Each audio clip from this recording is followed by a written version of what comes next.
Well, it was obviously another Max Verstappen victory. He did what he did to the field essentially all year. Picked him up and punted him 500 yards.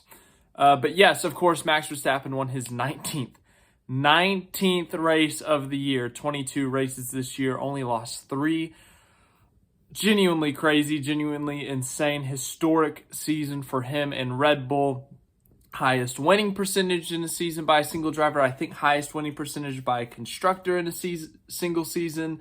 Most wins by a constructor in a single season. Most wins by a driver in a single season.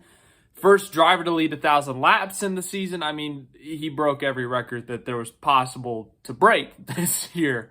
But fun fact of the day, Yuki Tsunoda led laps today. We'll talk about that later. I just really wanted to bring it up at the beginning of the video. But yes, a lot was settled today. Well, actually, everything was settled today that hadn't been settled already.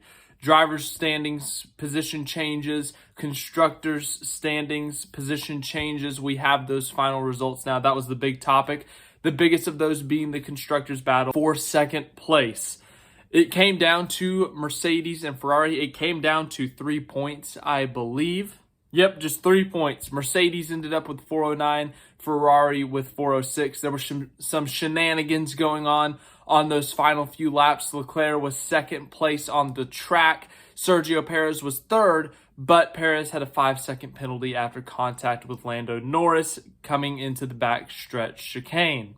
Well, after that contact and the penalty, Leclerc decided, I'm going to let Perez by, and I'm going to let Perez run away. I'm going to try to hold up Russell, so Perez, is 5 seconds ahead of Russell, and that way the podium would be Verstappen, Leclerc, Perez, which therefore would demote Russell off of the podium and also give Ferrari second in the constructors. He tried, but ultimately failed. If they tried it a little bit earlier, like a couple laps earlier, maybe there was a shot, but it was asking for a lot to do to build a 5-second gap. Perez did have fresher tires, but just couldn't quite do it. He ended up finishing 4th in the race. So ultimately, Mercedes does hold on to second place in the constructors. Things were not going their way the past few weeks. Not a great showing at Las Vegas. Not a good showing at all at Brazil.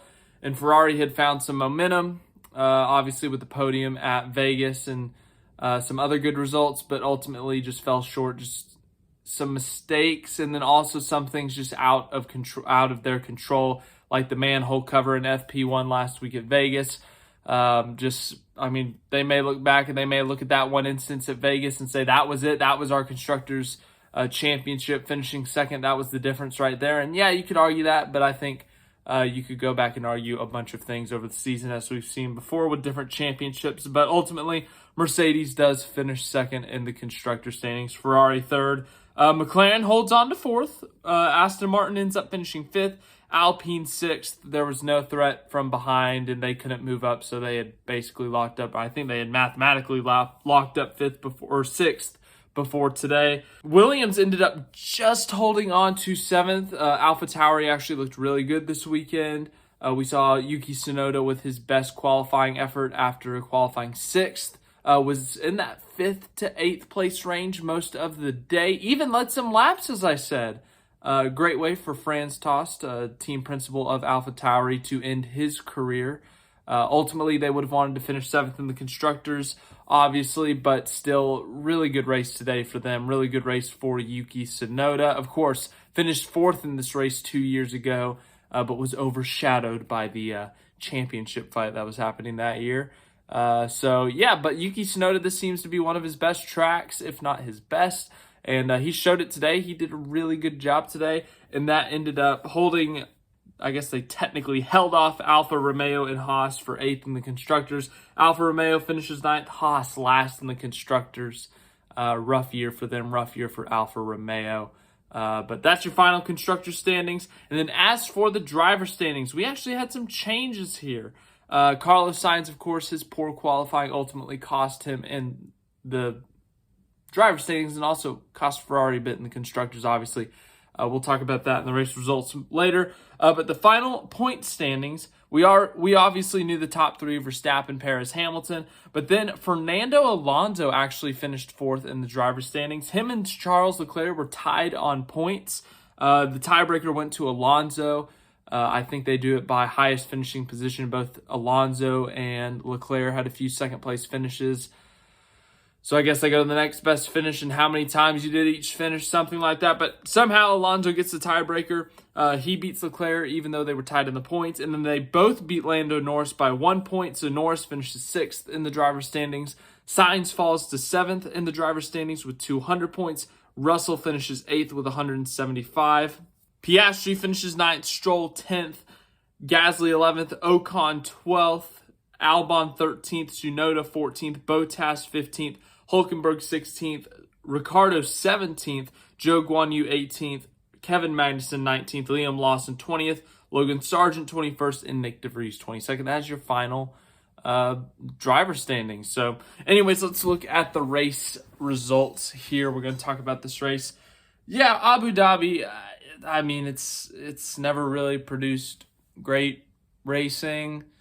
It's had some iconic moments, but that's been more just because of championship battles. 2 years ago with the Hamilton Verstappen last lap pass, Perez holding up Hamilton for Verstappen. What was it, 2010 with Alonso getting held up.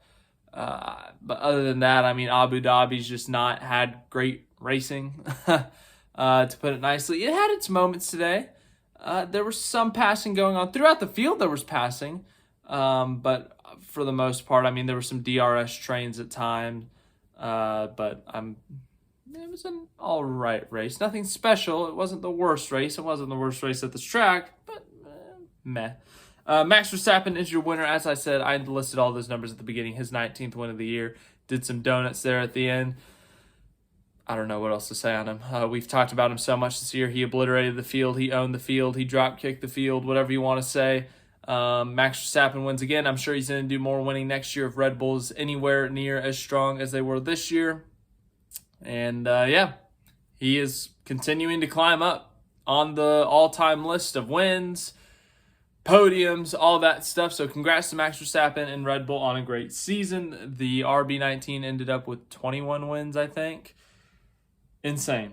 Charles Leclerc finishes the season strong with a podium finish. Obviously would have wanted to finish second in the constructors for Ferrari, but still very strong way to end the season. A note I forgot to mention about Verstappen: 8 of the last 9 Abu Dhabi winners have gone on to win the following year's World Championship. So, Max Verstappen, you are the 2024 World Champion. You heard it here first, folks. But Charles Leclerc finishes second. Good result for him. 2 straight podiums to end the year. 2 straight second place finishes to end the year. 2 straight really good races for him to end the year. So I know it's not the result they wanted. They wanted to have a year this year, or he wanted to have a win this year. But, still good result for him. Good way to finish out the year. Get some momentum going. George Russell finishes third. He had a rough season this year, but ending on a high note on the podium, just his second podium of the season. Really good result for him, obviously. Really good result for Mercedes. He ended up saving their second place in the constructors. But yeah, he ends up finishing third thanks to the Perez podium. Sergio Perez in fourth. I gotta admit, I don't fully agree with this penalty. We see 5-second penalties for contact all the time, but usually there's a result. Someone gets spun out, someone has damage due to the contact, something has to happen. Nothing really happened with this. Perez and Norris hit pretty squarely. No one got damaged, no debris went flying anywhere. It wasn't really a blatantly terrible move. Norris turned in on him a bit. Perez for sure went wide, but there was no real damage done, if you ask me. Norris went off up ahead and Perez ended up passing him 2 laps later anyways. So personally, I don't understand the penalty. There was no damage to the cars, no really dangerous moves. It was a little bit of contact and that happens, but I don't get it. But Perez finishes fourth. Yeah, he finished second in the driver's standings, had a couple wins this year, obviously had his rough patches, but good for him to finish second in the drivers and to help Red Bull win the constructors. Fifth place, Lando Norris. Sixth place, Oscar Piastri. Yeah, who would have thought that McLaren would be finishing fourth in the constructors standings after the start of the year that they had? They started off this year terribly. I think they had like 20 points or something entering the British Grand Prix, and after that, they just absolutely shot out of a rocket. Ended up with a grand total of 302 points. That might be an inaccurate number, but the point being, the second half of the season, McLaren went absolutely insane. Norris had 6-7 podiums. Oscar Piastri had a couple podiums as a rookie. What a rookie season for Oscar Piastri. But great year for McLaren, despite how bad the first half of it was. They really picked it up in the second half, showed a lot of pace, encouraging for the future for that team with two young, talented drivers. Seventh place, Fernando Alonso, speaking of young, talented drivers, in his rookie season. I'm just kidding. Well, technically his rookie season for Aston Martin. Opposite story at Aston Martin. I can't talk today. I went to bed at 1 a.m., woke up at 6:30, 6:45 for this thing, so I'm doing my best here. I'm sorry. But opposite story for Aston Martin. Started out the year so strong. Fernando Alonso consistently on the podium. I think he ended up with 7 or 8 podiums on the season. And then the second half of the year just fell behind. They didn't upgrade the car properly. The upgrades didn't work, whatever it was. Alonso got 1 podium in the second half of the year, and it was at Brazil. Maybe 2. Zandvoort, I guess, was the second half of the year, but just really struggling for Aston Martin. Better, obviously way better than they were last year, but a little bit disappointing just considering how they started the year. But still, Alonso finishes in the points. He had a great year, had a ton of podiums. He finished 4th in the driver's standings, and that's his best finish since 2013 when he finished 2nd in the driver's standings. So a really good job by Fernando Alonso. Yuki Tsunoda, as I said earlier, great race for him to get himself some points, to get AlphaTauri some points. They did a fantastic job this weekend. The strategy was a little questionable, if you ask me, in terms of trying to keep 6th on the track, but ultimately they finished 8th. They finished behind Williams in the constructor standings, but Yuki Tsunoda had a great year. Yuki Tsunoda had a great race today. AlphaTauri, we'll see how they do next year. Obviously changing team names, changing team principles. Car concept could be changing. There's a lot of questions there, but the driver lineup is staying the same as it was today. 9th place, Lewis Hamilton, just a bad weekend for him. Qualified 11th, finished 9th. Got some points. Those points were much needed in terms of the fight for the constructor standings, finishing 2nd in the constructors. 10th place, Lance Stroll, double points for Aston Martin. Good day for him. Daniel Ricciardo finishes 11th, just under a 2nd off of points. Esteban Ocon finishes 12th, Pierre Gasly 13th, Alex Albon 14th, Nico Hulkenberg 15th, Logan Sargent 16th in his rookie season, Joe Guan Yu 17th, Carlos Sainz 18th, bad qualifying session. Ferrari kind of screwed him there with the strategy, if we're being honest. It's almost like they were just praying for a safety car and they never got it. And they had to put him on the last lap because they had to do a different compound. I don't really understand the strategy. I personally would have tried something different, but there's a reason I'm not an F1 strategist because I probably don't know anything. 19th, Valtteri Bottas. 20th, Kevin Magnussen. That is the final results from the final race of Formula 1 in 2023. No DNFs in this race, so way to keep it clean, everyone. Way to not blow up your cars or wreck people. But that's it for the Formula 1 season. We'll be doing some postseason videos. I'm going to rank the top 10 national anthems of 2023. Yeah, we're going to talk about national anthems on this channel. But we'll have more postseason stuff. It was a great season. Got to go to a race this year, which was really exciting last week at Vegas. But it was an all right year. It was a pretty fun year. It had its moments. Yes, Max Verstappen won almost everything, but it did have its moments.